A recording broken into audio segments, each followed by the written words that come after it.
Assalomu alaykum ijtimoiy tarmoq kuzatuvchilari, kanalimiz a'zolari, hammaga xayrli kun. Ramazonlar muborak bo'lsin. Ramazonning 5-kuniga keldik, 6-kuniga. Va xolasa, mana Begomuz eladigan reaktorlarimiz, mana Begomuzlarimiz. Akalarga ko'rsatib qo'ying. Mana. Sizlarga sifatli Begomuzlarni yetkazib beramiz. Toza yegan.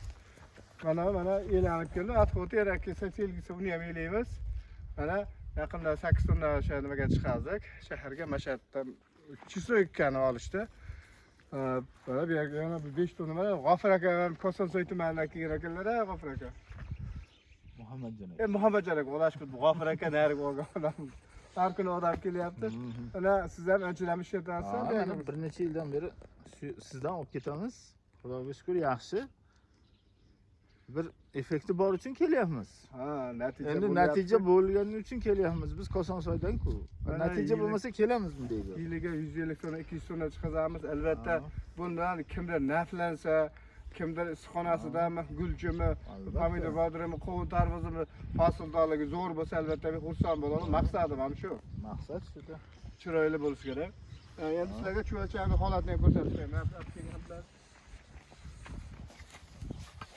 Chuvalchanimizni qishda ishlashi.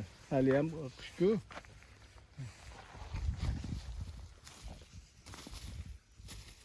Yangi ortiga ko'chish jarayoni deymizmi? To'lib yotibdi. O'shaga qarab tursa. Endi aka, misol Begomuz qilmoqchi, men ham qilaman degan insonlar bo'lsa, o'zim qo'ya qilib olgin, keyin ko'rnar. Endi ham ko'rsatib qo'yaman. Murojaat qilaverasizlar. Bunaqa tekinmadigachilar deyman. Tekinmadigachilar to'layapti.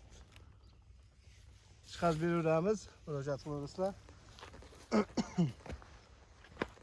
Begomuz kerak insonlar ham, shularcha boqmoqchi bo'lgan insonlar ham murojaat qilaverasizlar. Chiqarib beraveramiz. Like bosishni unutmaysizlar.